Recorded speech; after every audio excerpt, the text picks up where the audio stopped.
Hello students, आज हम start कर रहे हैं नया टॉपिक रिएक्शन मैकेनिज्म। ठीक है, रिएक्शन मैकेनिज्म क्या होता है? सिंपली किसी भी रिएक्शन को स्टेप बाय स्टेप जो हम स्टडी करते हैं या उस रिएक्शन के होने की स्टेप बाय स्टेप जो अंडरस्टैंडिंग होती है, ठीक है, उसी को हम क्या बोलते हैं? Simply reaction mechanism. ठीक है, तो यही लिखा मैंने, step by step representation of chemical reaction is known as reaction mechanism. ठीक है, मैकेनिज्म का मतलब क्या है? कोई भी काम कैसे हो रहा है, नहीं तो रिएक्शन कैसे हो रही है उसको हम, ठीक है, डीप में स्टेप बाय स्टेप स्टडी करें, उसी को सिंपल सा क्या बोलेंगे? रिएक्शन का मैकेनिज्म बोलेंगे।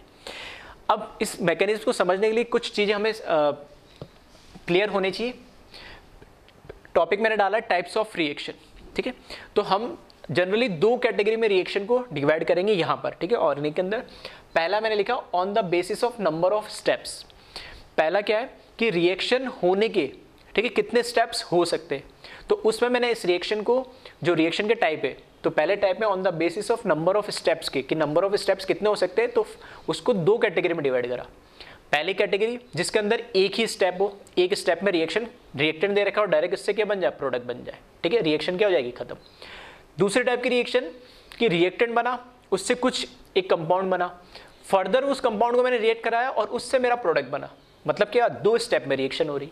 ऐसा हो सकता है दो में नहीं होती, ए से बी बनता, बी से सी बनता, सी से फिर कुछ डी बनता और डी से ई बनता, तो मेरा क्या बनता? प्रोडक्ट बन जाता। तो एक स्टेप में रिएक्शन और उसके बाद दो में हो, तीन में हो, चार में हो, पांच में हो, कितने भी स्टेप में रिएक्शन हो, उनको हम क्या बोलते हैं? सेकंड कैटेगरी को मल्टीपल स्टेप रिएक्शन। तो दो कैटेगरी में डिवाइड करते हैं स्टेप के बेसिस पे, या तो सिंगल स्टेप में कंप्लीट हो जाए या एक से ज्यादा स्टेप में।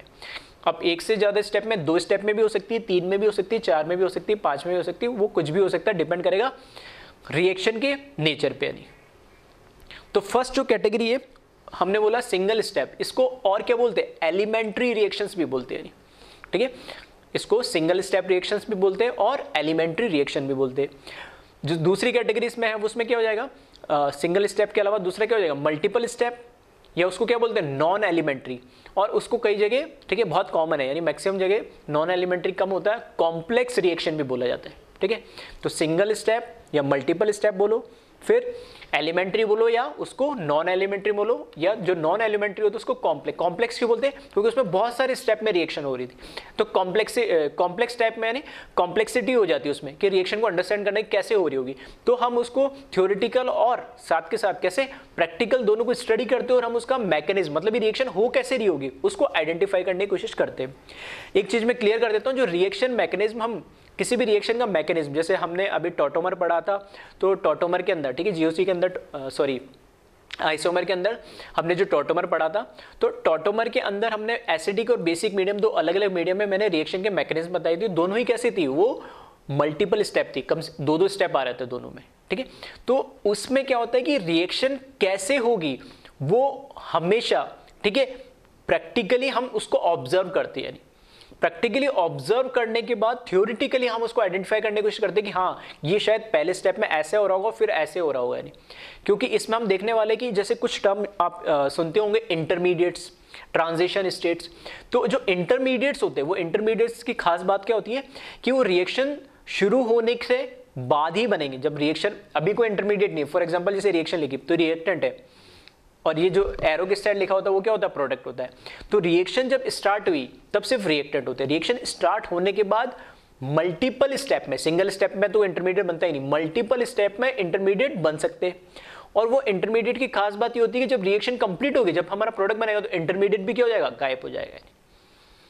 ठीक है, तो यहां पर हम इंटरमीडिएट, ट्रांजिशन स्टेट और इन सब की बात करने वाले हैं। और इसमें हमें बस ये देखना है कि रिएक्शन, ठीक है, वो रिएक्शन को हम क्या करते हैं?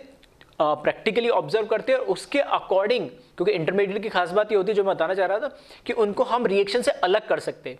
इंटरमीडिएट जो होते हैं स्टेबल होते हैं, उनको रिएक्शन से हम अलग करके उन पर स्टडी कर सकते हैं। यानी ठीक है, तो उन इंटरमीडिएट के थ्रू हमें पता लगता है कि ये इंटरमीडिएट बन रहा है या नहीं बन रहा, बन रहा है तो कितना स्टेबल है या नहीं। ठीक है, वो सारी चीजें हम उन पर क्या कर सकते हैं? फर्दर स्टडी कर सकते हैं। तो इन सभी चीजों पे हम वन बाय वन क्या करेंगे? डिटेल में डिस्कस करने वाले हैं। तो मैं स्टार्ट कर रहा हूं। ठीक है, ऑन द बेसिस ऑफ किस पे बात कर रहा हूं मैं? नंबर ऑफ स्टेप में पहले मैंने लिखा सिंगल स्टेप रिएक्शन या एलिमेंट्री रिएक्शन बोलते हैं। ये जो रिएक्शन मैंने लिखी है एलिमेंट्री रिएक्शन, ठीक है, एलिमेंट्री रिएक्शन जो मैंने लिखी है, यहां लिखा मैंने A2 + B2 मैंने बताया 2AB, एक सिंपल सी मैंने क्या रखा, अननोन के फॉर्म में रिएक्शन लिख दी, कोई एक रिएक्टेंट है A2, कोई दूसरा रिएक्टेंट B2 और दोनों रिएक्ट करके 2AB उसने कोई प्रोडक्ट बना लिया। मैं कह रहा हूँ ये एक ही स्टेप में रिएक्शन होगी, तो कैसे हो रही होगी रिएक्शन, ठीक है वो देखते। तो ये रिएक्शन कैसे हो रही होगी, मैंने यहाँ पे लिखा A और A, मतलब ये मॉलिक्यूल है तो इस तरीके से होगा, A और A के बीच में बॉन्ड होगा, ठीक है। प्लस इसी तरीके से B2 मॉलिक्यूल है तो मैंने मान लिया B और B के बीच में भी क्या होगा, बॉन्ड होगा। ये दोनों क्या करेंगे, आपस में रिएक्ट करेंगे। अब सिंगल स्टेप में जब रिएक्शन हो रही है तो अगर मुझे A2 से B2 रिएक्ट करा के 2AB बनाना है तो इसका मतलब क्या है कि ये मॉलिक्यूल जो है A और A के बीच में बॉन्ड है और B और B के बीच में जो बॉन्ड है ब्रेक होना चाहिए और A और B के बीच में क्या बनना चाहिए, नया बॉन्ड बनना चाहिए, ठीक है। तो इसको इस तरीके से लिखते हैं, देखना A B B, ऐसा क्यों लिखा मैंने, इसको ध्यान से देखना। A और A के बीच में जो बॉन्ड था वो क्या होना चाहिए, ब्रेक होना चाहिए, तो मैंने ये इस तरीके से डैश फॉर्म में बना दिया, मतलब ये बॉन्ड क्या हो रहा है, ब्रेक हो रहा है। ऐसे ही B और B के बीच में भी क्या होना चाहिए, बॉन्ड ब्रेक होना चाहिए, तो बॉन्ड ब्रेक हो रहा है। और A और B के बीच में अब नया बॉन्ड बनना चाहिए, ठीक है। तो ये A और B के बीच में क्या कर रहा है, बॉन्ड बन रहा है, मतलब ये दो बॉन्ड, ठीक है। ये जो बॉन्ड है ये भी क्या हो रहा होगा, ब्रेक हो रहा होगा, ये बॉन्ड भी क्या हो रहा होगा, ब्रेक हो रहा होगा, ठीक है। आपस में जो A और A के बीच में बॉन्ड ब्रेक हो रहा और ये बॉन्ड क्या हो रहा होगा, फॉर्म हो रहा होगा और ये बॉन्ड भी क्या हो रहा होगा, फॉर्म हो रहा होगा। और इसको आगे जब लिखेंगे तो फाइनली क्या होगा, इस तरीके से मेरे पास A B plus A B, ये दो यहाँ पे दो दे रहे हैं ट्वाइस, मतलब ट्वाइस ऑफ AB बन जाएंगे। तो ये सिंगल स्टेप का मैकेनिज्म है। मैकेनिज्म में कुछ नहीं होता है, सिंगल स्टेप में दो जो भी हमारे पास रिएक्टेंट दे रखे हो वो दो रिएक्टेंट एक बार में क्या करते हैं, आपस में रिएक्ट करते हैं। रिएक्ट करके ये जो स्टेट बनती है कहलाती है ट्रांजिशन स्टेट, और इसको और क्या नाम होता है, एक्टिवेटेड कॉम्प्लेक्स भी बोलते हैं। ट्रांजिशन स्टेट वो स्टेट होती है जिसकी एनर्जी सबसे हाई होती है, रिएक्टेंट से भी इसकी एनर्जी हाई होगी इस फॉर्म की और प्रोडक्ट से भी इस फॉर्म की एनर्जी हाई होती है, और एनर्जी जितनी हाई होगी स्टेबिलिटी उतनी क्या हो जाएगी, कम। तो ट्रांजिशन स्टेट की एनर्जी तो हाई होती है लेकिन स्टेबिलिटी उसकी होती है मिनिमम, तो ये बहुत ज़्यादा देर तक, ठीक है, बहुत ज़्यादा देर तक ये स्टेबल नहीं रह पाता है, मतलब ये एग्जिस्ट नहीं करता है। तो ये ट्रांजिशन फॉर्म में जाएगा और जल्दी से किस में कन्वर्ट हो जाएगा, प्रोडक्ट में, क्योंकि प्रोडक्ट की एनर्जी, प्रोडक्ट स्टेबल तभी रहेगा जब उसकी एनर्जी क्या हो, इससे कम हो। तो यहाँ पर अगर मैं बात करूँ तो ये तो है मेरे पास, ये तो है मेरे पास रिएक्टेंट, इसको बोलते हैं हम ट्रांजिशन स्टेट, ठीक है, इसको बोलते हैं हम ट्रांजिशन स्टेट बोलते हैं इसको।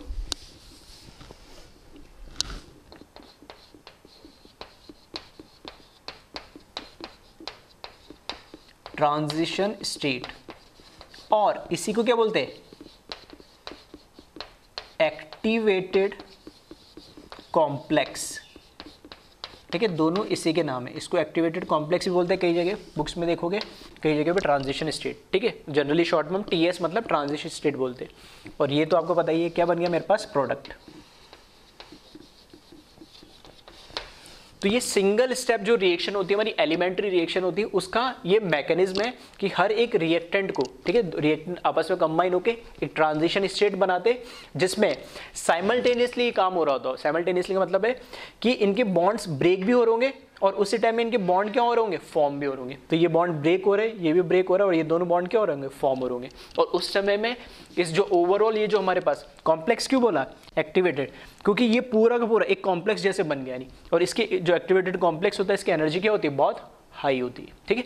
तो एक बार इसको कॉपी करें और फिर इससे रिलेटेड, ठीक है, कुछ ग्राफ्स के फॉर्म में, एनर्जी ग्राफ जिसको बोलते हैं, एनर्जी डायग्राम भी बोलते हैं, नहीं, ठीक है, उसको हम समझते हैं। तो इसको कॉपी कर ले जल्दी से।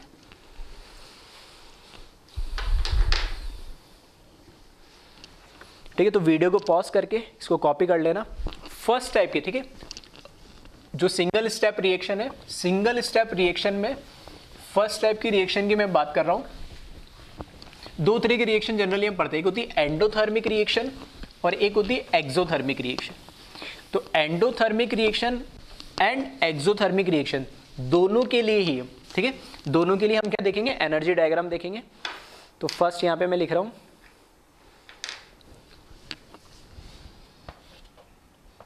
ठीक है, ए करके लिख देता हूं, एक्सोथर्मिक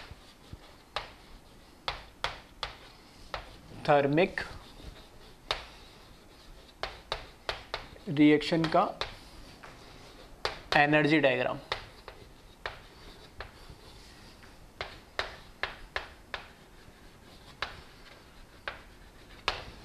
ठीक है, एक्सोथर्मिक रिएक्शन का एनर्जी डायग्राम है, और ये एनर्जी जो डायग्राम होता है, ठीक है, इस तरीके से इस एक्सिस पे ई मतलब ये एनर्जी को रिप्रेजेंट कर रहा है, और इधर प्रोग्रेस ऑफ रिएक्शन मतलब इधर जा रहे हैं तो हमारी रिएक्शन बढ़ रही है, मतलब यहाँ से रिएक्टेंट से स्टार्ट होकर प्रोडक्ट की तरफ चलेगी। ठीक है, POR शॉर्ट में लिखा, प्रोग्रेस ऑफ रिएक्शन, आप चाहो तो इसको, ठीक है, फुल फॉर्म में लिख लेना। अब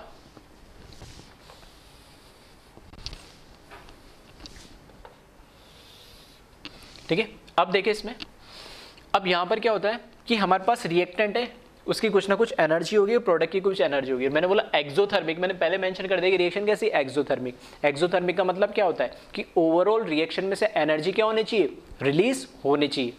तो मैंने यहाँ मान लिया, इधर मान लिया मैंने, मेरे पास क्या है, रिएक्टेंट है, जिसको मैंने R से रिप्रेजेंट करा। ये रिएक्टेंट है और रिएक्टेंट की एनर्जी बढ़ेगी, ट्रांजिशन स्टेट तक जाएगा, और इधर ये प्रोडक्ट मैंने बनाया है। अब ये रिएक्टेंट नीचे से ऊपर जाएंगे तो एनर्जी रहेगी, तो ये क्या है, रिएक्टेंट की एनर्जी इस लेवल पे और प्रोडक्ट की एनर्जी इस लेवल पे। तो बताइए किसकी एनर्जी ज़्यादा है, तो ऑब्वियस सी बात है किसकी एनर्जी ज़्यादा है, रिएक्टेंट की।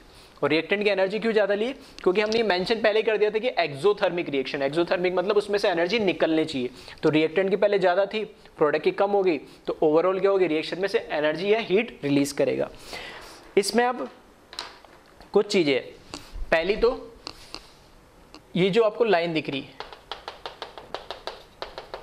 और ये प्रोडक्ट की एनर्जी की लाइन है, ठीक है, वाई एक्सिस पे क्या एनर्जी, तो ये जो डिफरेंस है, ये जो एनर्जी का डिफरेंस है, रिएक्टेंट और प्रोडक्ट की एनर्जी का डिफरेंस है, यही क्या है, ओवरऑल रिएक्शन की एनर्जी, जिसको हम क्या बोलते हैं, एंथैल्पी ऑफ रिएक्शन। ठीक है, ये दोनों के एनर्जी का डिफरेंस है, ये दोनों, ये फाइनल प्रोडक्ट की एनर्जी और ये क्या है, रिएक्टेंट की एनर्जी, और ये क्या लगा, एनर्जी डिफरेंस। यहां पर ये जो टॉप पॉइंट होता है इसका पीक पॉइंट, ठीक है, पीक पॉइंट जो होता है ये, इसको हम क्या बोलते हैं, इसको हम बोलते हैं ट्रांजिशन स्टेट, जिसको मैं शॉर्ट में TS लिख रहा हूं। ठीक है, ये ट्रांजिशन स्टेट है TS। और रिएक्टेंट से प्रोडक्ट पहुंचने के लिए, यहां से रिएक्टेंट से प्रोडक्ट पहुंचने के लिए इसको एक इस एक्टिवेटेड कॉम्प्लेक्स या ट्रांजिशन स्टेट से होकर गुजरना पड़ेगा। ये एनर्जी बैरियर को इसको क्रॉस करना पड़ेगा, और इस एनर्जी को हम क्या बोलते हैं, यहां से ये एनर्जी जो होती है इसको हम क्या बोलते हैं, EA। ठीक है, EA का मतलब क्या होता है, एक्टिवेशन एनर्जी। मतलब अगर रिएक्टेंट को प्रोडक्ट में कन्वर्ट करना है तो एक मिनिमम एनर्जी चाहिए होती है, उसको हम बोलते हैं एक्टिवेशन एनर्जी। एक्टिवेशन एनर्जी जब मैं रिएक्शन को इस डायरेक्शन में ले जा रहा हूँ तो उस ये रिएक्टेंट अभी मेरे लिए और ये क्या मेरे लिए प्रोडक्ट है।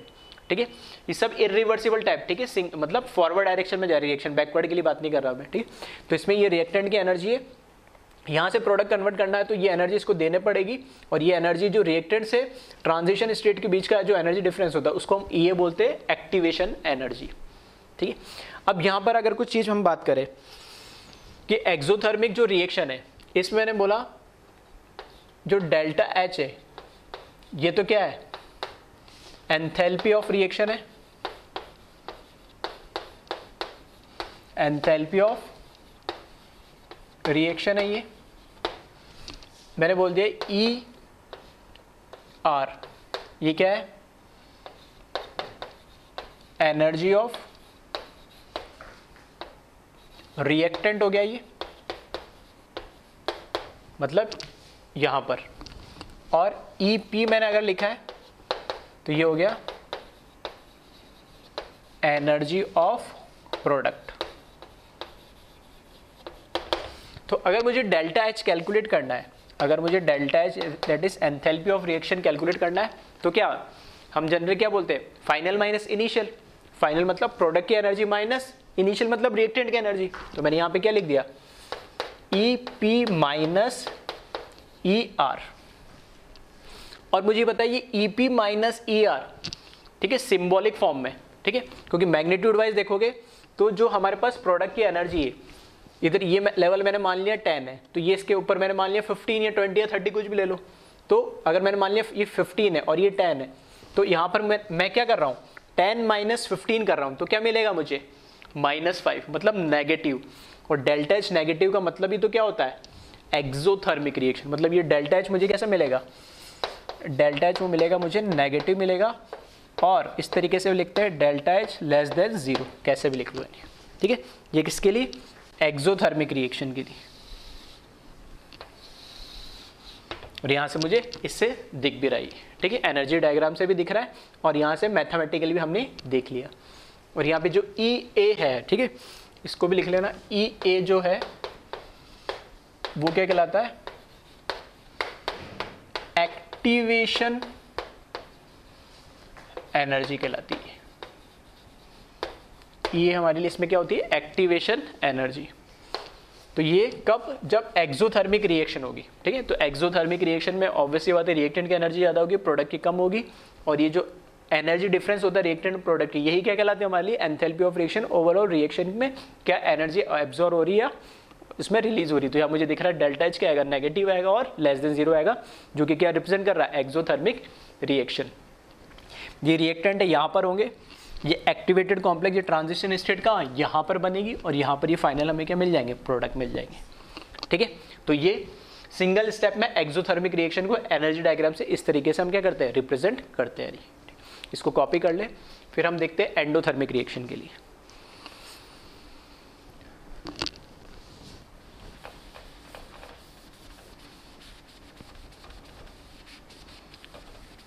ठीक है, तो इसमें मैं बस, आप लोग अलग से बना लेना, इसमें मैं इतना ही चेंज कर रहा हूँ।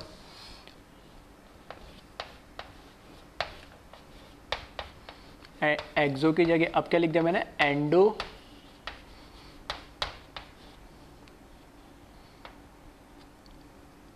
एंडोथर्मिक रिएक्शन, ठीक है। अब एंडोथर्मिक रिएक्शन है, ठीक है, तो इसको कॉपी कर लिया होगा आपने, वीडियो पॉज करके कॉपी कर लेना।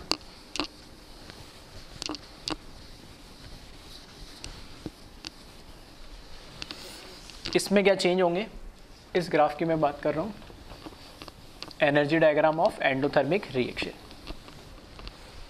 अब देखिए, इसमें एंडोथर्मिक का मतलब रिएक्टेंट की एनर्जी जो भी होगी उसमें कुछ ना कुछ हीट क्या होगी, एब्जॉर्ब होगी। एंडो का मतलब क्या होता है, एब्जॉर्ब करना। तो मैंने मान लिया यहाँ पर ये रिएक्टेंट की एनर्जी है, फिर ये ट्रांजिशन स्टेट, और यहाँ पर ये प्रोडक्ट की एनर्जी। यहाँ पे मेरा प्रोडक्ट बन रहा है, यहाँ पे ये एनर्जी है, फिर ये जो पीक पॉइंट होता है इसको हम क्या बोलेंगे, TS, that is transition state है। अब की बार इसकी जो एक्टिवेशन एनर्जी होगी, ठीक है,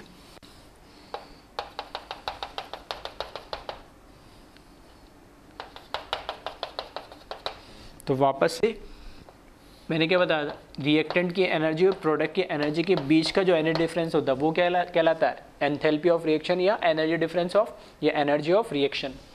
और यहाँ से हमेशा रिएक्टेंट, सॉरी इसको E लिख दिया मैंने, इसको R लिखना, रिएक्टेंट, ठीक है। हमेशा रिएक्टेंट से ट्रांजिशन स्टेट जाने के लिए जो एनर्जी चाहिए होती है वो क्या कहलाती है, एक्टिवेशन एनर्जी, ठीक है। ये क्या कहलाती है, एक्टिवेशन एनर्जी।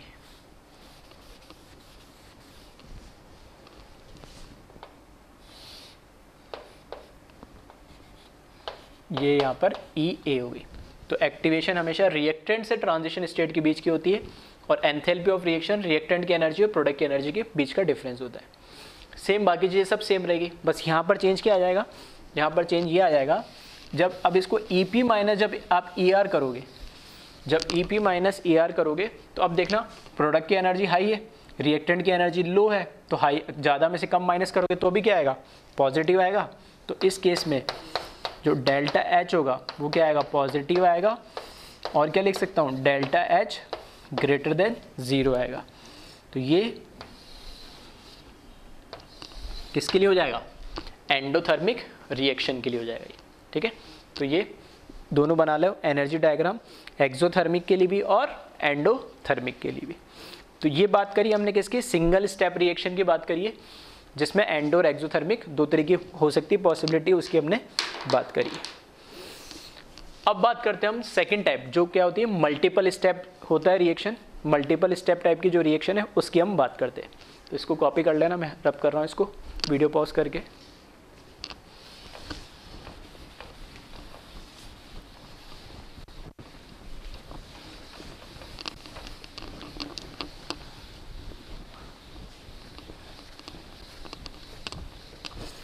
मल्टीपल स्टेप के लिए क्या है, कम से कम 2 स्टेप में तो होनी चाहिए रिएक्शन, ठीक है। मल्टीपल स्टेप के लिए क्या है, कम से कम 2 स्टेप में रिएक्शन होने चाहिए, 2 से ज़्यादा कितने भी हो सकते हैं, लेकिन मिनिमम क्या है 2 तो होने चाहिए, तभी हम उसको क्या बोलेंगे, मल्टीपल स्टेप रिएक्शन बोलेंगे।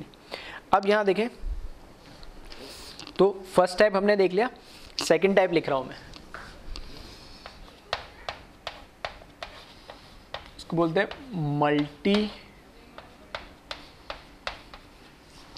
मल्टीपल स्टेप और नॉन एलिमेंट्री और कॉम्प्लेक्स, ठीक है, सब इसी एक ही के नाम है, कॉम्प्लेक्स रिएक्शन, ठीक है। मल्टीपल स्टेप, नॉन एलिमेंट्री और कॉम्प्लेक्स रिएक्शन। इसका एक एग्जांपल ले लेता हूं मैं, वापस से मैं लिखता हूं A2 प्लस B2 और उससे वापस मैंने लिखा 2AB, ठीक है। सेम लिखने का मतलब है कि दोनों में डिफरेंस समझ पाओ। अगर ये सिंगल स्टेप में हो रही थी तो भी मैंने बता दिया कैसे रिएक्शन हुई, और अगर इसको मैं मल्टीपल स्टेप में भी करवाऊं तो भी रिएक्शन, ठीक है।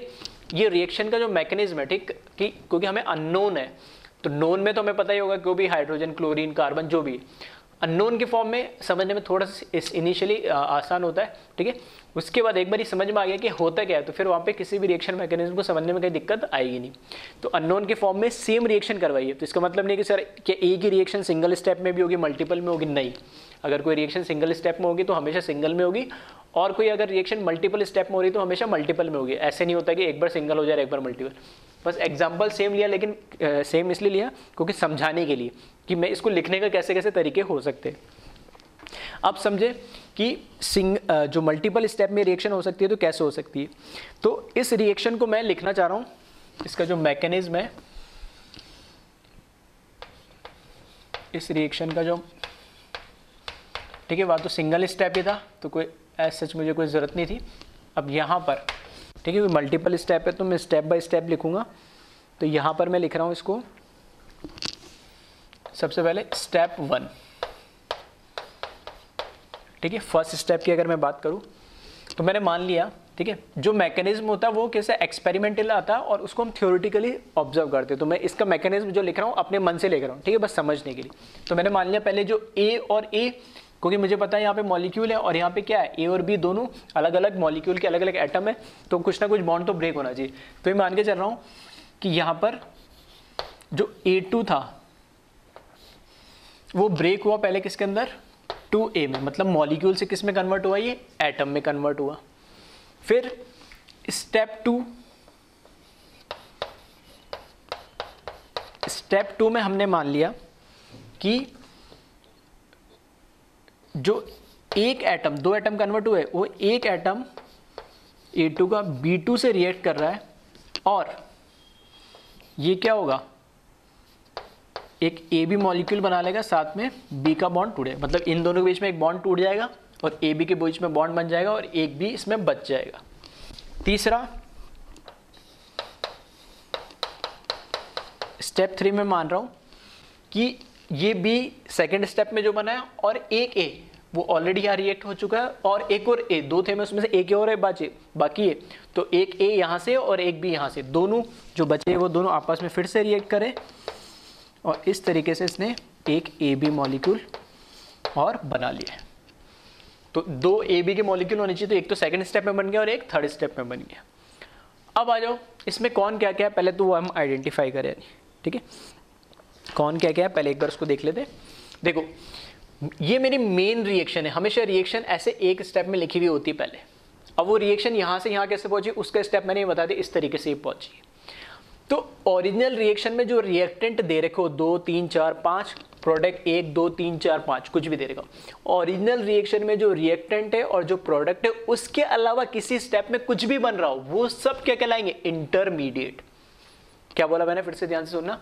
ओरिजिनल रिएक्शन में जो भी हमें रिएक्टेंट दे रखे और जो भी प्रोडक्ट बन रखे, उनके अलावा रिएक्टेंट और प्रोडक्ट को छोड़ के किसी भी स्टेप में कुछ हमें नया कंपाउंड या एलिमेंट या एटम देखने को मिलता है, वो सब क्या होंगे, इंटरमीडिएट होंगे। यानी तो यहां देखिए A2 ओरिजिनल इक्वेशन में दे रखा हाँ है, तो ये मेरे लिए क्या हो गया, रिएक्टेंट हो गया। ये मेरे लिए क्या है, रिएक्टेंट। क्या अकेला A एटम इस ओरिजिनल इक्वेशन में कहीं दे रखा है, ये A2 है, ये B2 है, ये तो क्या AB है, A तो अकेला नहीं है, तो ये मेरे लिए क्या हो जाएगा, इंटरमीडिएट। ये मेरे लिए क्या है, इंटरमीडिएट, और इसको नाम देता हूं मैं 1, फर्स्ट इंटरमीडिएट। फिर देखना A, ये तो ये I या इंटरमीडिएट जो यहां बना वही। B2 ये क्या है, इसके नीचे क्या लिख देता हूं मैं, I1 लिख देता हूं ताकि कंफ्यूज ना हो। ठीक है, ये I1 कौन सा है, यही है जो मैंने लिखा। B2 क्या है, ओरिजिनल रिएक्शन में दे रखा है, तो ये क्या है मेरे पास, रिएक्टेंट है ये।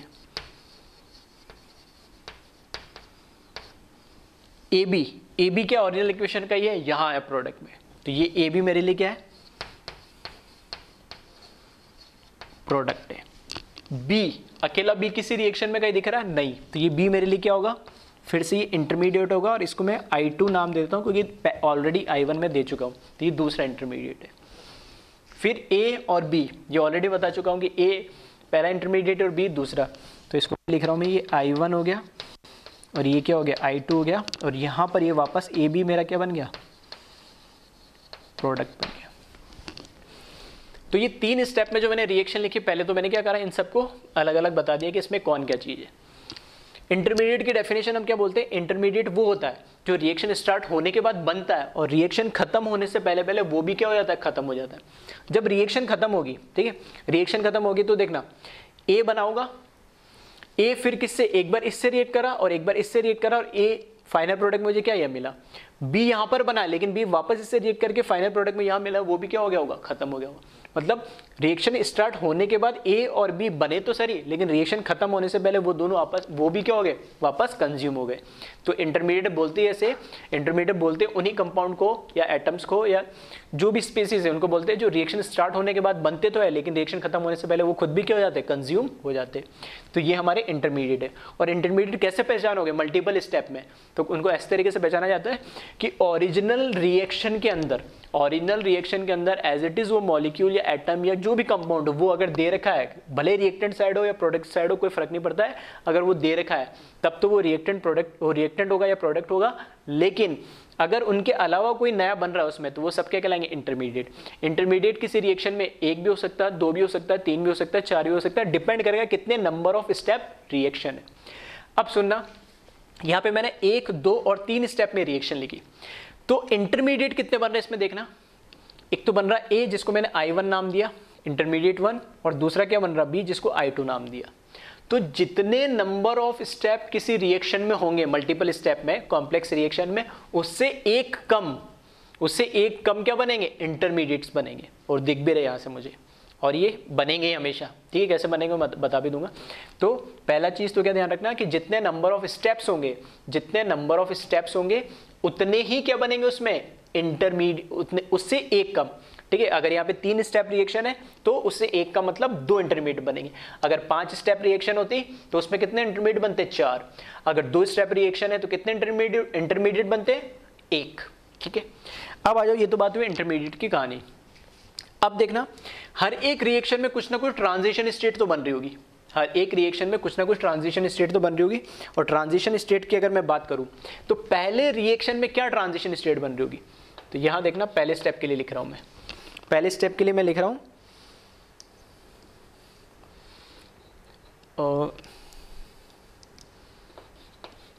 इसको मैं नाम देता हूं TS1, ट्रांजिशन स्टेट 1। ठीक है, तो ट्रांजिशन स्टेट 1 जो बन रही है वो बन रही है इस तरीके से कि ए और ए के बीच में जो बॉन्ड था वो क्या हो रहा है, ए और ए के बीच में जो बॉन्ड है वो क्या हो रहा है, ब्रेक हो रहा है। यही होगा पहले रिएक्शन के अंदर। तो ये ट्रांजिशन स्टेट में जैसे हमने हाँ अब सुन लो, ठीक है। अब ये आ गई कि सर ट्रांजिशन स्टेट कैसे आ गई। ट्रांजिशन स्टेट ऐसा आ गई कि अब ये जो रिएक्शन हो रही है 1 2 3 स्टेप में तो हो रही है, बिल्कुल सही है। अब हर एक स्टेप अपने आप में क्या है, एक सिंगल स्टेप है, एलिमेंट्री स्टेप है, एलिमेंट्री रिएक्शन है। मल्टीपल रिएक्शन का हर एक स्टेप, भले वो 2 हो 3 हो 5 हो 6 हो, हर एक स्टेप उसका अपने आप में क्या होता है कि एलिमेंट्री रिएक्शन होती है, सिंगल स्टेप रिएक्शन होती है। तो पहला स्टेप क्या होगा, ये एलिमेंट्री रिएक्शन होगा, मतलब ये रिएक्टेंट होगा, ये प्रोडक्ट है इसके लिए, तो एक ट्रांजिशन स्टेट भी बनेगी। तो यहाँ पर मैंने क्या बना दिया, ये एक ट्रांजिशन स्टेट बना दिए। और ट्रांजिशन स्टेट में क्या होगा, मुझे दिख रहा है रिएक्टेंट में A2 है और प्रोडक्ट में A अकेला अकेले, मतलब 2 अलग अलग हो गए एटम, मतलब ये बॉन्ड क्या हो रहा होगा, A2 का ब्रेक हो रहा होगा। तो मैंने वही लिखा है कि इस केस में यहां पर क्या हो रहा होगा, ट्रांजिशन स्टेट जो बन रही होगी, ट्रांजिशन स्टेट जिसको मैं नाम दिया 1, उस केस में क्या हो रहा होगा कि A और A के बीच में जो बॉन्ड है वो क्या हो रहा होगा, ब्रेक हो रहा होगा। तो इस तरीके से मैंने बनाया ट्रांजिशन स्टेट। अब देखना, अब नेचर भी देखते चलते हैं। नेचर मतलब एंड हो गया, एक्स होगा।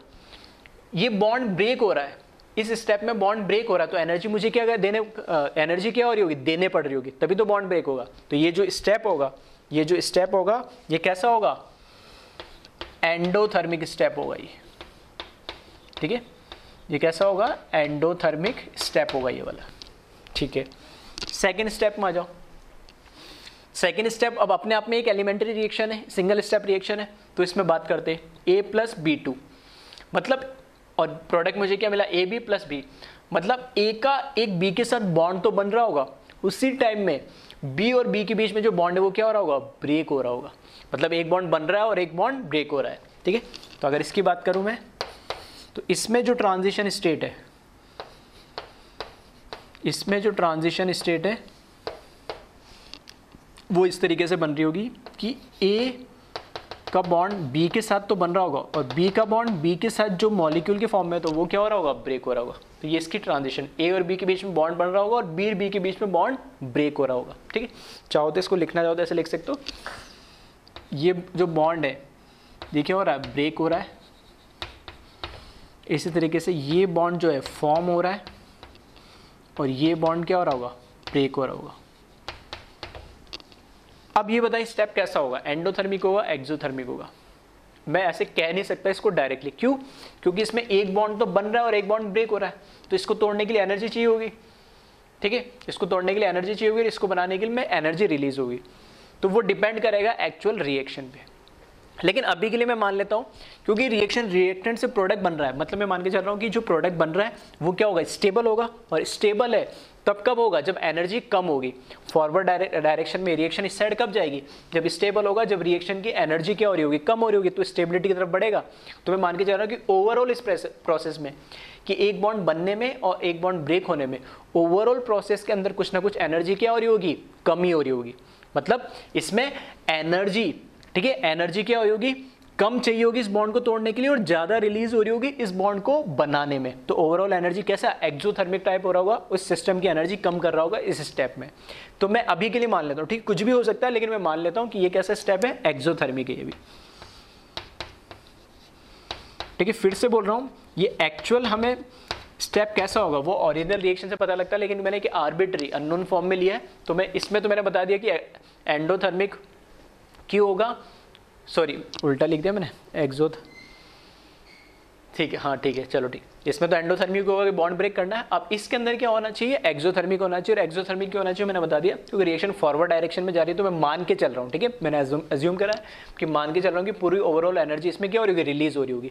तो ये बॉन्ड तोड़ने में, ये बॉन्ड जो बन रहा है इसमें ज़्यादा एनर्जी रिलीज हो रही होगी विद रेस्पेक्ट टू ये बॉन्ड तोड़ने में। इधर मान लो 50 किलो जूल एनर्जी चाहिए होगी, तो इधर मान लो 70 रिलीज, बस बात खत्म, ठीक है। तो ओवरऑल सिस्टम में से एनर्जी रिलीज हो रही है। अब आ जाओ थर्ड स्टेप पे।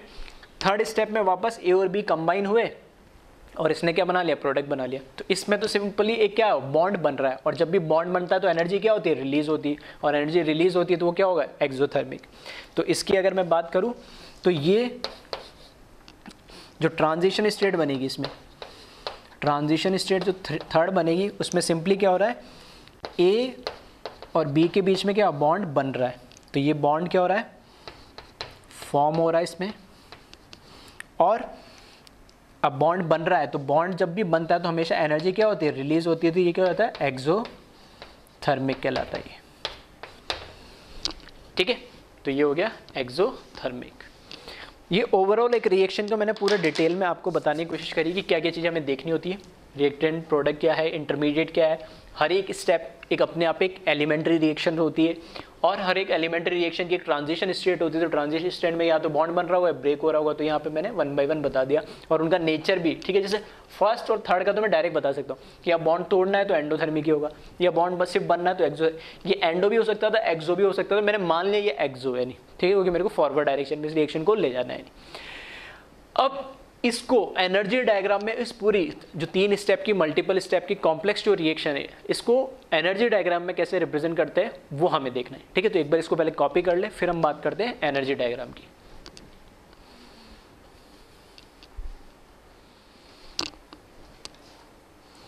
अब एनर्जी डायग्राम किसकी बात करें, तो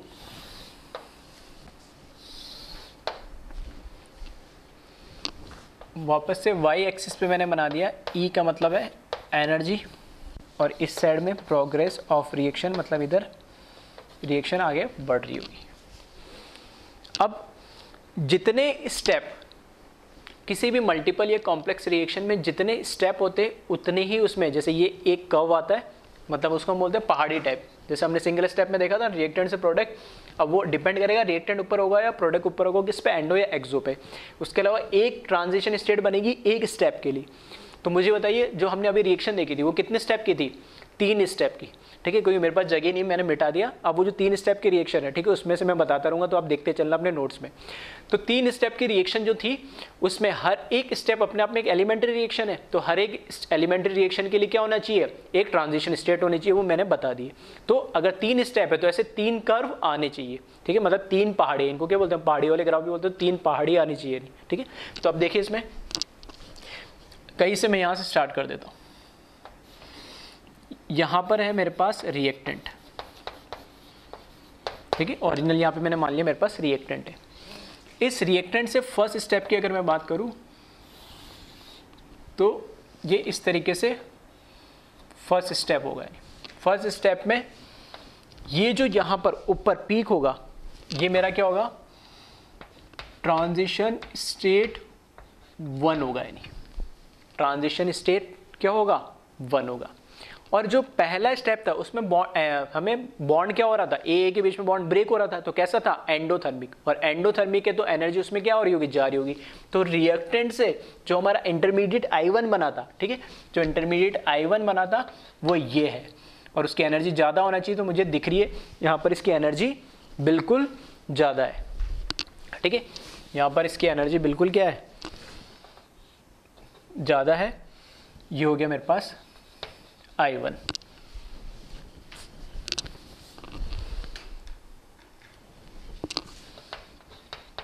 ये I1 है इंटरमीडिएट। ठीक है, अब सेकेंड स्टेप हमने कहाँ से, I1 से स्टार्ट करा था, ए से रिएक्शन करवाई थी B2 की, मतलब B और A और B के बीच में बॉन्ड बन रहा था, और B और B के बीच में बॉन्ड ब्रेक हो रहा था। तो स्टेप 2 की बात करें तो यहीं से, और ये ऐसा क्यों, देखना, ये मेरा फर्स्ट इंटरमीडिएट है। फर्स्ट इंटरमीडिएट से ये क्या आएगी, दूसरी ट्रांजिशन स्टेट आएगी, इसका जो पीक होगा ये जो इधर होता है, ये इसका क्या कहलाता है, ये इसका कहलाता है इंटरमीडिएट। ये पहला इंटरमीडिएट होगा। इसी तरीके से यहाँ पर ये क्या होगा, हमारा दूसरा इंटरमीडिएट होगा। सेकेंड स्टेप कैसी थी, सेकेंड स्टेप को मैंने मान के चला था, कैसी थी, एक्सोथर्मिक। ठीक है, वो एंडो भी हो सकती थी, एक्सो भी। अगर एंडो होती तो ये जो पॉइंट है यहाँ, इस पॉइंट के ऊपर के लेवल पे मिलता, क्योंकि मैंने एक्सो माना तो ये पॉइंट इसके नीचे आएगा। क्योंकि कैसा होगा, अभी सिंगल स्टेप रिएक्शन है तो कैसा होना चाहिए, ये अब मेरे लिए क्या हो गया, रिएक्टेंट हो गया, और ये मेरे लिए क्या हो गया, प्रोडक्ट हो गया। तो और रिएक्शन क्या, एक्सोथर्मिक, तो ये प्रोडक्ट जो बना इस केस में वो क्या हो जाएगा, नीचे आना चाहिए इससे। ठीक है, तो ये यहाँ पर नीचे आ रहा है। हर स्टेप को क्या एक एलिमेंट्री स्टेप होती है, तो उसी तरीके से कर्व बना रहा हूँ। ये पहले के लिए हो गया, फिर ये दूसरे के लिए हो गया, ऐसे में तीसरे के लिए बनाऊंगा। तो एंडो और एक्सो के बीच मैंने बताई दिया कैसे बनाना है। तो पहला एंडो था तो ये रिएक्टेंट्स इसके रेस्पेक्ट में एनर्जी ज़्यादा थी, दूसरा एक्सो था तो अब ये रिएक्टेंट हो गया, ये मेरे लिए प्रोडक्ट है तो इसकी एनर्जी इससे कम होगी। ये पहला इंटरमीडिएट होगा, ये दूसरा इंटरमीडिएट होगा। तीसरी रिएक्शन हमने बताया था कि ए और बी के बीच में क्या बॉन्ड बन रहा है, बॉन्ड बनेगा तो हमेशा एनर्जी क्या होगी, रिलीज होगी। तो कैसे होगा, एक्सोथर्मिक। तो वापस से ये कर्व, ठीक है, वापस ये कर्व इस तरीके से मिलेगा, ठीक है। तो यहां पर ये जो फाइनल है ये तो मुझे क्या मिलेगा, प्रोडक्ट। जो फाइनल है ये मुझे क्या मिलेगा, प्रोडक्ट मिलेगा। और ये दूसरा इंटरमीडिएट हो जाएगा और ये क्या हो जाएगी, तीसरी ट्रांजिशन स्टेट TS3। तो ये जो हमने 3 स्टेप की रिएक्शन पढ़ी थी, 3 स्टेप की मल्टीपल रिएक्शन पढ़ी थी, उसका ये एनर्जी डायग्राम है। जितनी स्टेप की रिएक्शन होगी उतने ही इस तरीके पहाड़ियाँ बनेगी, जितनी पहाड़ियाँ बनेगी उतने क्या होंगे, ट्रांजिशन स्टेट होंगे यानी, ठीक है। तो पहली चीज़, तो जितनी स्टेप की रिएक्शन होगी उतनी ही ट्रांजिशन स्टेट होगी। और मैंने बोला था जितनी स्टेप की रिएक्शन होगी उससे एक कम इंटरमीडिएट बनेंगे। तो ये सब क्या है, इंटरमीडिएट है। तो ये तो ओरिजिनल रिएक्टेंट है, ये प्रोडक्ट है और उसके बीच में 2 क्या है, इंटरमीडिएट। तो 3 स्टेप रिएक्शन थी तो 2 इंटरमीडिएट बन गए, ठीक है। अब मैं कंपैरिजन बता रहा हूँ, ठीक है। और दूसरी चीज़, चलो एक चीज़ और देख लेते हैं कि ओवरऑल जो रिएक्शन है, ओवरऑल रिएक्शन की जो एंथैल्पी होगी, ओवरऑल रिएक्शन की जो एंथैल्पी होगी ये कहलाएगी डेल्टा H। और यहाँ से मुझे क्या दिख रही है, ओवरऑल रिएक्शन कैसी है, प्रोडक्ट की एनर्जी कम है, रिएक्टेंट की एनर्जी ज़्यादा है, तो ओवरऑल रिएक्शन कैसी है, एक्सोथर्मिक, ठीक है। ओवरऑल जो रिएक्शन है वो कैसी है, एक्सोथर्मिक है, क्योंकि रिएक्टेंट और प्रोडक्ट से हम चेक करते हैं।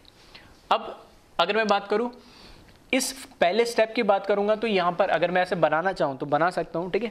तो ये पहले स्टेप के लिए क्या कहलाएगी, ये मेरे लिए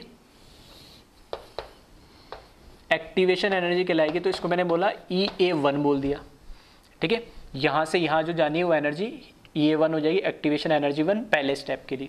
फिर अगर दूसरे स्टेप की बात करूँ तो दूसरे स्टेप के लिए कहाँ, यहाँ से मैंने बोला जो भी रिएक्शन का रिएक्टेंट होता है और ट्रांजिशन स्टेट, तो ये क्या हो जाएगी, ये हो जाएगा EA2। ये सेकेंड स्टेप के लिए एक्टिवेशन एनर्जी तो EA2 नाम दे दी। थर्ड स्टेप की अगर मैं बात करूं तो ये हो जाएगा EA3। थर्ड स्टेप के लिए क्या हो जाएगी, एक्टिवेशन एनर्जी होगी। इस तरीके से मैं बहुत सारी चीज़ें बता सकता हूँ, ठीक है। तो ये फर्स्ट स्टेप की एक्टिवेशन एनर्जी, सेकेंड स्टेप की, थर्ड स्टेप की। एक्टिवेशन एनर्जी हमेशा रिएक्टेंट और ट्रांजिशन स्टेट के बीच में होती है। तो सेकेंड स्टेप के लिए ये रिएक्टेंट होगा तो ये एनर्जी होगी, थर्ड स्टेप के लिए ये होगी, ठीक है। और ओवरऑल एंथैल्पी ये बताएगी मुझे। अब इसमें बात करते हैं हम ओवरऑल रिएक्शन, ठीक है। मैं यहाँ लिख देता हूँ जो ये, ठीक है, मेरे पास जगह नहीं है तो मैं इस ग्राफ के बीच में लिख रहा हूँ, तो साइड में लिख लेना नीचे। ओवरऑल जो रिएक्शन है वो कैसी है, एक्सोथर्मिक, जो कि मुझे यहाँ से दिख भी रहा है, एक्सोथर्मिक रिएक्शन है। ओवरऑल रिएक्शन कैसी है, एक्सोथर्मिक है, ठीक है, ये यहाँ से दिख रहा है। अब थोड़ी सी बात कर लेते हैं हम इंटरमीडिएट और ट्रांजिशन स्टेट की। इंटरमीडिएट और ट्रांजिशन स्टेट की क्या बात करनी है, देखो ये एनर्जी डायग्राम है। तो यहाँ देखो कि ट्रांजिशन स्टेट हमेशा पीक पे बनता है, और मैथ्स वालों को तो समझ में भी आएगा थोड़ा सा। हम इसको बोलते हैं लोकल मैक्सिमा, और एक वर्ड होता है लोकल मिनिमा। लोकल मैक्सिमा मतलब इसके अंदर क्या है कि ये मैक्सिमम पॉइंट पे मिलते हैं हमेशा ट्रांजिशन स्टेट, मतलब इनकी एनर्जी ज़्यादा होती है। इंटरमीडिएट जो होते हैं लोकल मिनिमा पे मिलती है, इनकी एनर्जी क्या होती है, कम होती है, ठीक है। तो जो ट्रांजिशन स्टेट होती है, सिंपल सी बात है कि ये इनकी एनर्जी हमेशा बहुत हाई होती है, इसलिए हाईली क्या होंगे, अनस्टेबल होंगे। इंटरमीडिएट्स की एनर्जी देखोगे इनकी कंपैरिजन में थोड़ी कम होती है, तो ये थोड़ी स्टेबल होते हैं, इसलिए इंटरमीडिएट को हम क्या करते हैं, रिएक्शन से सेपरेट करके उनको क्या कर सकते हैं, हम स्टडी कर सकते हैं, ठीक है। तो ये हाईली अनस्टेबल होते हैं ट्रांजिशन स्टेट, इंटरमीडिएट हाईली क्या होते हैं, स्टेबल होते हैं इनके कंपैरिजन में, इसलिए इनको ट्रांजिशन स्टेट को कभी भी हम रिएक्शन से सेपरेट नहीं कर सकते, जबकि इंटरमीडिएट को रिएक्शन से क्या कर सकते हैं, सेपरेट कर सकते हैं। ट्रांजिशन स्टेट पे कोई भी केमिकल बॉन्डिंग के रूल्स नहीं लगते, यानी देख रहे ना, एक बॉन्ड बना रहा है ए और बी से तोड़ रहा है, ऐसा कोई थोड़ी हमने केमिकल बॉन्डिंग पढ़ा था, ऐसा कुछ होता ही नहीं। तो ये केमिकल बॉन्डिंग के रूल को फॉलो नहीं करते ट्रांजिशन स्टेट, जबकि इंटरमीडिएट केमिकल बॉन्डिंग के जो भी रूल्स है, ठीक है, बॉन्ड बनाना और तोड़ने को, उसको रूल्स को फॉलो करते हैं। तो इस तरीके से ये जो बेसिक डिफरेंस है ये आपको ट्रांजिशन स्टेट और इंटरमीडिएट में समझ में आना चाहिए। फिर ट्रांजिशन स्टेट कितने होंगे, ट्रांजिशन स्टेट उतने होंगे जितने स्टेप की रिएक्शन होगी, वो हमें यहाँ से दिख रहा है। इंटरमीडिएट कितने होंगे, जितने स्टेप की रिएक्शन हो उससे एक कम होगा हमेशा, यानी ठीक है। तो ये कुछ पॉइंट्स है जो ट्रांजिशन स्टेट और इंटरमीडिएट के बारे में आपको पता होना चाहिए, तो वो मैं एक बार लिख भी दूंगा। तो पहले एक बार इसको जल्दी से पहले क्या करें, कॉपी कर लें और फिर कुछ पॉइंट्स मैं लिख देता हूँ इनके।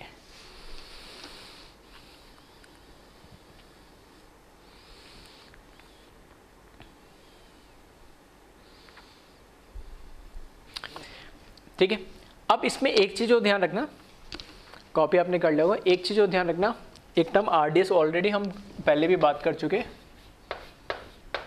आरडीएस क्या होता है, रेट डिटरमाइनिंग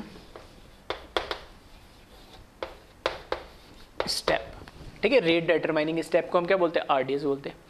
अब ये जो आरडीएस है ये हमेशा सिंगल स्टेप में नहीं बताया जाता, कब बताया जाता है, मल्टीपल स्टेप रिएक्शन बताया जाता है, कॉम्प्लेक्स रिएक्शन बताया जाता है, जहाँ कम से कम 2 स्टेप में रिएक्शन हो रही हो। तो उसमें से जो सबसे स्लोवेस्ट स्टेप होता है उसी को हम क्या बोलते हैं, आरडीएस बोलते हैं। मतलब उस स्टेप पे डिपेंड करेगा कि ओवरऑल रिएक्शन की रेट या किस स्पीड से रिएक्शन होगी, ठीक है। अब हमें कैसे पता लगेगा, ठीक है, हमें नहीं पता लगता है मैक्सिमम, ठीक है। वैसे तो 90% केस में हम थ्योरेटिकली समझा पाते, कुछ केसेस में हम प्रैक्टिकली जो हमें आरडीएस मिलती है उसी के अकॉर्डिंग हम उसको बता पाते हैं। लेकिन अब जैसे इसी में अगर मैं बात करूं, जो हमने रिएक्शन लिखी थी, फर्स्ट स्टेप क्या लिखा था, जैसे स्टेप 1 में हमने लिखा था A2 से क्या 2A में कन्वर्ट हो गया। स्टेप 2 में हमने लिखा A प्लस B2 से AB बन गया प्लस B बन गया। स्टेप 3 में हमने बोला A प्लस B, ये रिएक्ट होके क्या बनाया इसने, AB बना लिया, ठीक है। ये 3 स्टेप में लिखा था। अब मुझे पता करना है इसमें से सबसे स्लोवेस्ट स्टेप कौन सा होगा, ठीक है।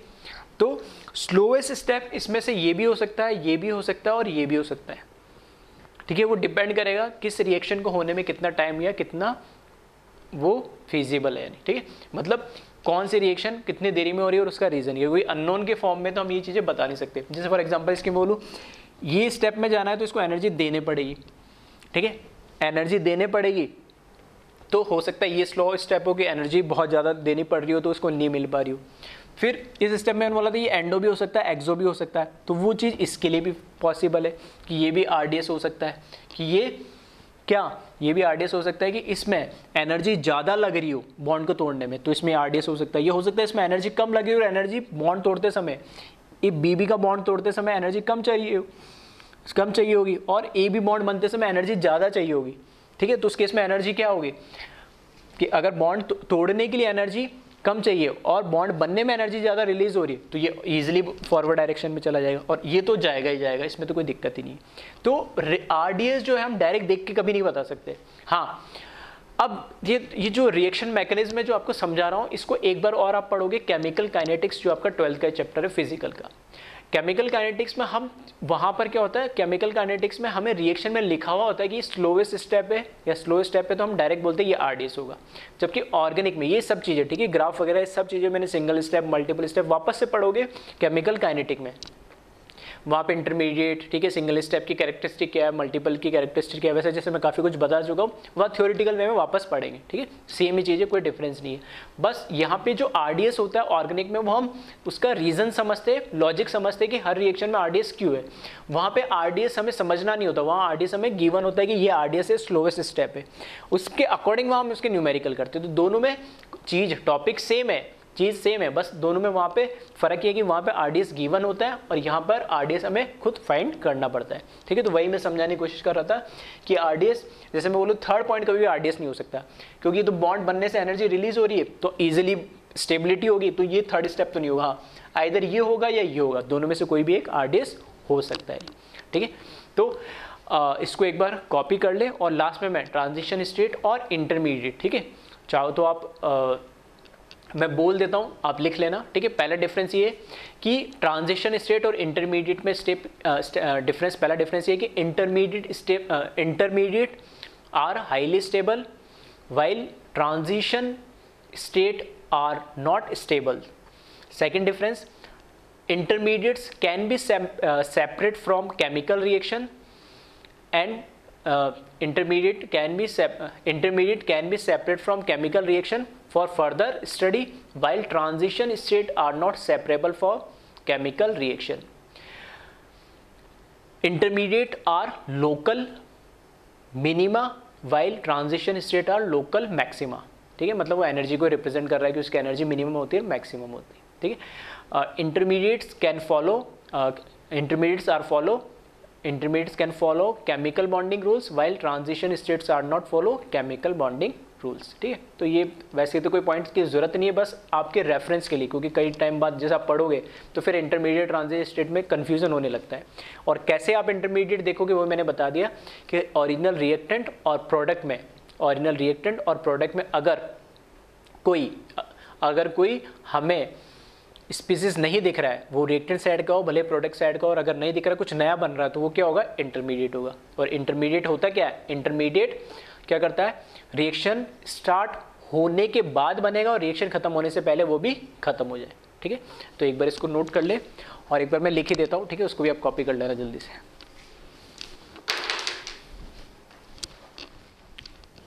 ठीक है। तो अब लिख दिया यहाँ पे रिएक्शन इंटरमीडिएट क्या है, particles which are form during the reaction and destroyed before completion of reaction. कोई भी पार्टिकल जो रिएक्शन के दौरान बन रहा है या रिएक्शन स्टार्ट होने के बाद बन रहा है और रिएक्शन कंप्लीट होने से पहले डिस्ट्रॉय या खत्म हो जा रहा है, उसको हम क्या बोलते हैं, रिएक्शन इंटरमीडिएट। इंटरमीडिएट और ट्रांजिशन के बीच में, ट्रांजिशन स्टेट के बीच में डिफरेंस लिख दिया। इंटरमीडिएट स्टेबल होते हैं जबकि ट्रांजिशन स्टेट स्टेबल नहीं होती है।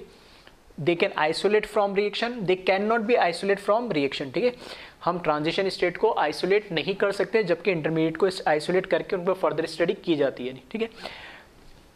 अच्छा, एक इंटरमीडिएट क्या होता है, जैसे हमने कार्बोकैटायन का अपना नाम सुना है, कार्बेनाइन, फ्री रेडिकल, नाइट्रिन, कार्बिन, ठीक है। ये सब क्या होता है, इंटरमीडिएट होते हैं, जिसमें से कार्बोकैटायन, कार्बेनाइन और फ्री रेडिकल, तीन का तो आप नाम सुन चुके हो। तो इन्हीं पे पूरी ऑर्गेनिक केमिस्ट्री चलती है इंटरमीडिएट पे, कि किस रिएक्शन में कौन सा इंटरमीडिएट बन रहा है, उसकी स्टेबिलिटी क्या है, कितना वो एग्जिस्ट करता है, तो उसी पे फर्दर हम सारे रिएक्शंस पढ़ते हैं, ठीक है। थर्ड ये लिखा है, they follow chemical bonding rules while transition states जो होती है they can not follow chemical bonding rule. और लास्ट में इंपॉर्टेंट कि यहाँ पर इंटरमीडिएट कितने बनते हैं किसी भी मल्टीपल स्टेप या कॉम्प्लेक्स रिएक्शन में, जितने नंबर ऑफ इंटरमीडिएट होंगे कैसे कितने बनेंगे, number of step of reaction, जितने स्टेप की वो मल्टीपल स्टेप रिएक्शन होगी या जितने स्टेप की कॉम्प्लेक्स रिएक्शन होगी उसमें से लेस देन 1, जो हम ग्राफ से भी हमें एनर्जी डायग्राम से भी हमें समझ में आ रहा है कि 5 स्टेप की है तो उसमें से 1 कम 4 इंटरमीडिएट बनेंगे, 3 स्टेप की तो 2 इंटरमीडिएट, 2 स्टेप की तो 1 इंटरमीडिएट। जबकि ट्रांजिशन स्टेट उतने ही बनती है जितने क्या नंबर ऑफ स्टेप हो, तो number of transition state must be equals to number of step of reaction, ठीक है। तो इसको एक बार कॉपी कर ले और फिर एक बार फिर से पूरे लेक्चर को ध्यान से देख ले।